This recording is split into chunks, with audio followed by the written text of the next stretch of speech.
Rizvika Channel. Nah, di video kali ini kita akan melanjutkan pembahasan untuk soal simak UI Saintek, tepatnya untuk materi fisika. Jadi, bagi adik-adik yang baru bergabung dengan Rizvika Channel, jangan lupa untuk di-subscribe dan jangan lupa juga nyalakan lonceng notifikasinya agar adik-adik tidak ketinggalan informasi-informasi terupdate dari Rizvika Channel. Nah, sekarang kita langsung lihat untuk soal yang pertama. Nah, di soal pertama ini katanya perhatikan gambar. Terus yang ditanya adalah hambatan pengganti.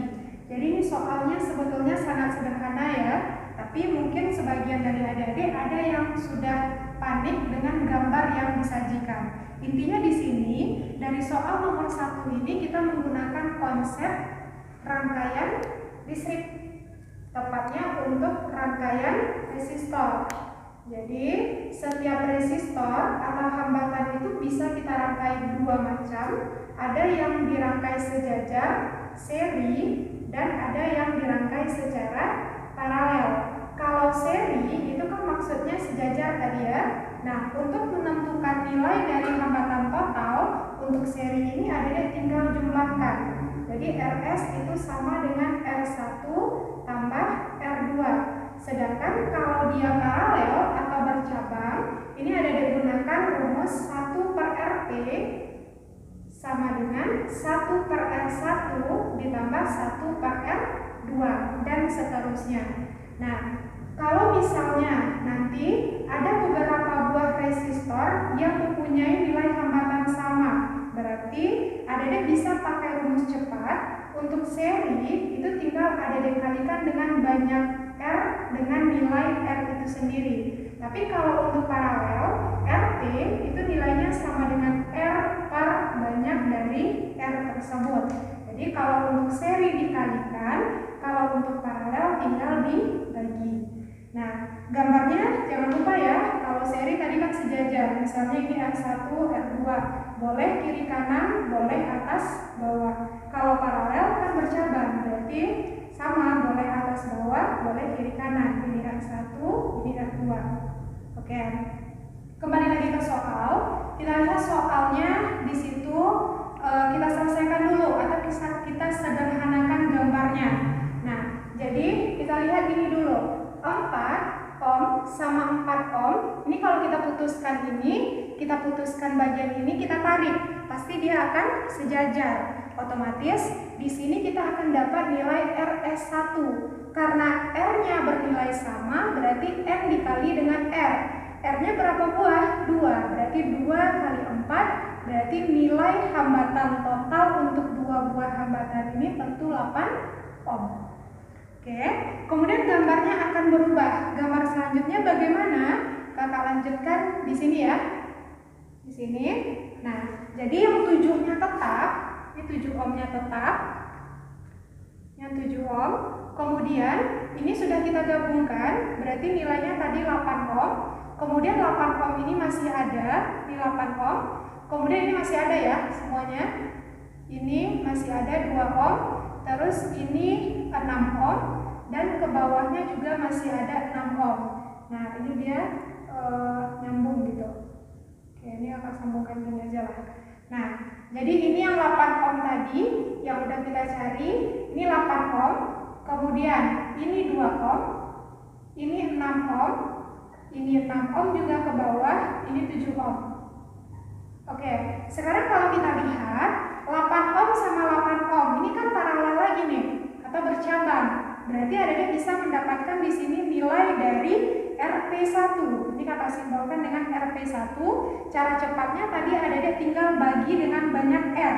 Jadi RP1 itu tentu sama dengan 8 per R-nya 2 buah. Berarti 8 bagi 2 tentu 4 ohm. Oke? Bisa ya? Nah, jadi gambarnya berubah lagi. Gimana jadi gambarnya? Kita sambung sini. Ini 7 ohmnya tetap ada, belum kita apa-apakan. Ini udah kita gabung. Yang 4 ohm, terus 2 ohmnya tetap ada. Terus di sini 6 ohm dan di bawahnya 6 ohm. Ini masih ada. Oke, di sini kan. Ini 7 ohm tadi. Ini yang 4 ohm tadi. Ini 8 ohm. Ini 6 ohm ya. Ini 6 ohm, ini 6 ohm, ini 2 ohm. Nah, mana yang mau ada diselesaikan dulu? Kalau ada dilihat ini paralel, nggak boleh, itu akan salah. Jadi ada diselesaikan dulu 4 ohm dengan 2 ohm ini. Ini kan dia sejajar lagi. Berarti akan kita dapatkan nilai RS2 biar nggak sama dengan RS1 tadi. Tinggal dijumlahkan 4 tambah 2 tentu 6 ohm. Bisa? Lanjut ya ke gambar selanjutnya di konsep tadi. Kita lanjutkan ke gambar selanjutnya. Berarti gambar kita berubah, yang 7 ohmnya tetap, ini udah gabung jadi 6 ohm. Kemudian ke bawah ini masih ada 6 ohm dan ke bawahnya juga 6 ohm. Oke ya. Nah, gini. Jadi ini 7 ohm. Ini 6 ohm. Kemudian ini 6 ohm dan ini 6 ohm. Sekarang bisa nih nampak langsung 6 ohm, 6 ohm, 6 ohm. Ini dia adalah paralel dan kebetulan resistornya juga bernilai sama. Berarti langsung kita dapat nilai RP totalnya. Karena tadi RP1 udah ada simbolnya, berarti sekarang kita misalkan dengan RP2. Berarti R bagi N, 6, N-nya 3. 6 bagi 3, 2 ohm. Oke ya? Nah, ini dia udah bersatu dan tinggal 7 ohm. Maka dia akan menggambarkan lagi atau gambar akhirnya pasti sejajar. Jadi gambar akhirnya itu 7 ohmnya tetap, ini udah bergabung menjadi 2 ohm. Oke. Jadi ini 7 ohm tadi, kemudian ini 2 ohm. Ini seri kan? Berarti tinggal adik-adik jumlahkan. RS3 atau ini sama dengan hambatan pengganti total sama dengan 7 tambah 2, berarti 9 ohm. Oke, jadi yang 9 ohm ini sudah merupakan hambatan pengganti atau hambatan total. Hati-hati, adik-adik gak perlu lagi menjumlahkan dengan variabel-variabel atau nilai yang sudah kita dapatkan tadi. Oke, itu untuk soal nomor 1. Sekarang kita lanjutkan untuk soal nomor 2. Nah, di soal nomor 2 ini katanya gaya normal yang bekerja pada benda diam. Ini benda diam ya. Benda itu berada di bidang datar. Besarnya tidak sama dengan gaya normal pada benda yang diam pada bidang miring. Betul atau salah? Kita lihat dulu untuk rincian pernyataan. Katanya gaya normal pada bidang datar itu tidak sama dengan gaya normal pada bidang miring. Nah, kita lihat pengertian gaya normal itu kan konsepnya gaya normal itu adalah gaya yang bekerja tegak lurus terhadap bidang. Kalau kita gambarkan, misalnya ini adalah bidang datar, terus ini benda.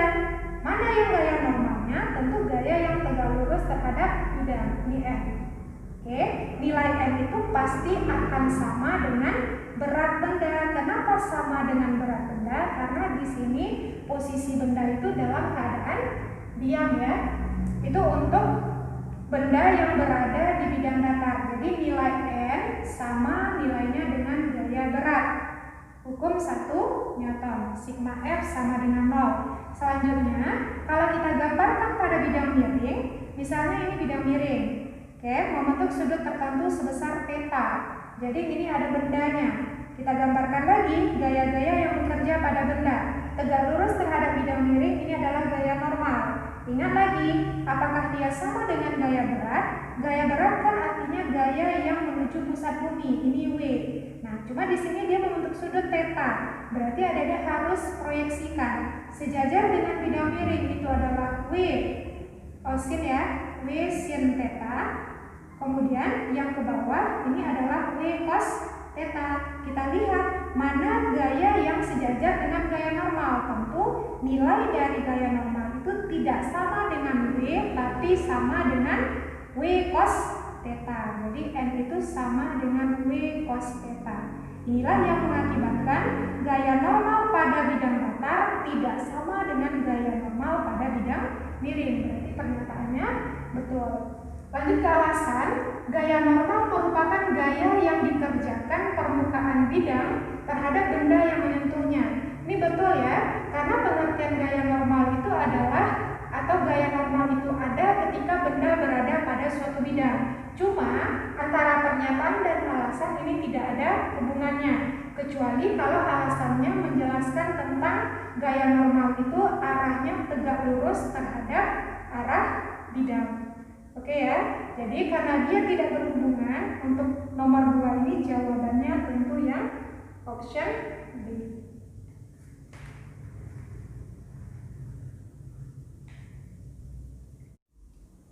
Oke, sekarang kita lanjutkan untuk soal nomor 3. Katanya pada sebuah sistem peredaran darah hewan, jari-jari pembuluh nadi, jadi di sini ada pembuluh nadi ya, jari-jarinya itu sebesar 1,2 cm.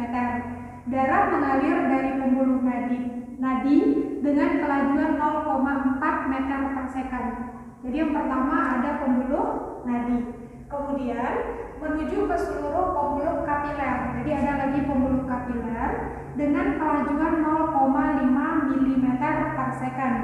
Dan jari-jari pembuluh kapiler tersebut adalah 8 per 10.000 cm.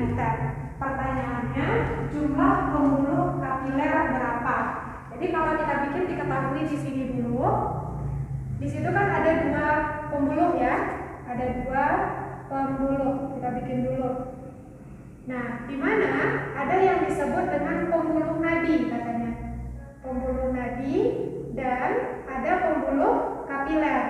Biar gampang, ini kita simbolkan aja dengan indeks. Jadi nadi ini kakak kasih indeks 1, kapiler ini adalah indeks 2. Kita lihat kembali, untuk nadi apa yang diketahui? Untuk nadi yang pertama adalah jari-jari. Jari-jari kita simbolkan dengan R1, 1,2 cm. Apakah ini harus kita ubah ke meter? Kita lihat dulu kawannya. Kalau dia sama-sama centimeter, nggak usah diubah satuannya. Selanjutnya kecepatannya. Kecepatan dari pembuluh nadi ketika darah mengalir itu V1 itu nilainya adalah 0,4 meter per second. Ini untuk nadi. Lanjut untuk kapiler. Kapiler katanya kelajuannya ya, kelajuannya itu sama dengan kecepatan, berarti V2 0,5 mm per second. Lihat nih, ini V1 satuannya meter per second, ini V2 satuannya milimeter. Berarti ini harus ada diubah. Jadi kalau milimeter ke meter berarti tinggal dibagi 1000, atau dengan kata lain 0,5 kali 10 pangkat min 3 meter per second. Lanjut, apa lagi yang diketahui? Jari-jari. Jari-jari pembuluh kapiler R2 katanya 8 per 10.000. Satuannya cm. Ini yang kakak sampaikan tadi. R1 cm, R2 juga cm. Ini biar gampang bisa kita jadikan notasi ilmiah 8 kali 10 pangkat min 4 cm.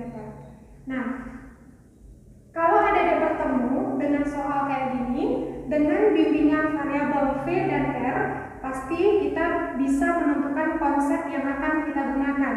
Jadi di sini konsep yang harus ada diingat itu adalah tentang hukum kontinuitas.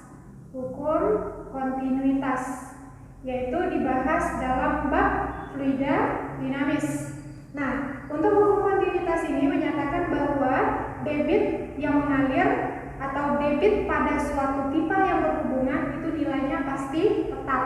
Jadi Q nilainya konstan atau tetap. Kita kasih indeks Q1 itu nilainya sama dengan Q2. Ini yang dinyatakan dalam hukum kontinuitas. Q itu adalah simbol untuk debit, dan nilai debit itu sendiri, debit artinya adalah volume per satuan waktu atau luas dikali dengan kecepatan.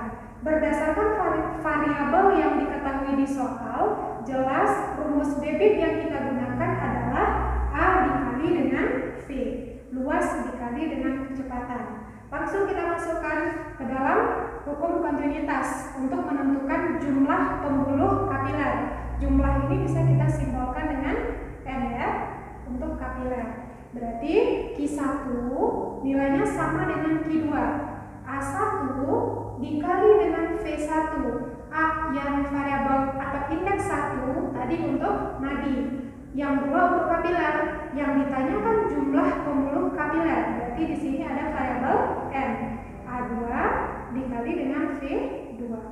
Nah, dari rumus ini bisa kita susun, nilai N itu tentu sama dengan A1 per A2 dikali dengan V1 per V2. Ini bisa langsung ada dimasukkan ke dalam persamaan ini, nilai-nilai yang diketahui. A itu rumusnya apa? Tinggal kita gunakan rumus luas lingkaran. Jadi, nilai N itu sama dengan Pi R1 kuadrat, per Pi R2 kuadrat dikali V1 per V2. Pi sama Pi itu habis dan kuadratnya bisa kita keluarkan. Jadi ini R1 per R2 dikuadratkan dikali dengan V1 per V2. Ini untuk menentukan nilai N. Ya, sekarang kita tinggal masukkan nilai R1 dan R2. Jadi nilai N itu tentu sama dengan R1 berarti 1,2 dibagi dengan R2, nilainya adalah 8 kali 10 pangkat min 4. Ini dikuadratkan ya. Ini dikuadratkan dikali dengan V1 0,4 dibagi dengan V2. V2 0,5 dikali 10 pangkat min 3. Oke, yang bisa ada disederhanakan, disederhanakan dulu. Yang bisa kita sederhanakan di sini adalah 0, ini habis. Kemudian 1,2 sama 8 juga boleh disederhanakan. Tapi kalau mau langsung juga boleh. 1,2 dikuadratkan itu 1,44 per 8 dikuadratkan 64. Ini naik ke atas jadi 10 pangkat min 4 dikuadratkan min 8. Berarti 10 pangkat 8. Ini 4 dibagi 5, 0,8 dikali 10. Ini naikkan ke atas jadi positif 10 pangkat 3. Berarti ini sama dengan, ini bisa kita kalikan juga, 144 kali 10 pangkat 6 per 64 dikali. Ini jadi 8 kali 10 pangkat 2. Yang bisa ada coret di sini adalah 64 sama 8. 64 dibagi 8 tentu 8 ya. Nah, selanjutnya 144 kita bagi 8 itu sama dengan 18 dikali dengan 10 pangkat 6 dikali 10 pangkat 2 itu sama dengan 10 pangkat 8. Atau ini sama dengan 1,8 kali 10 pangkat 9. 10 pangkat 9 ini sama dengan 1 miliar. Jadi 1,8 miliar. Itulah jumlah dari pembuluh kapiler. Oke, adik-adik, itu untuk pembahasan soal SIMAK UI untuk materi fisika. Semoga bermanfaat dan juga jangan lupa tonton untuk video-video bagian pertama dan bagian kedua. Semoga adik-adik sukses dalam mengikuti SIMAK UI ini. Dan kakak tutup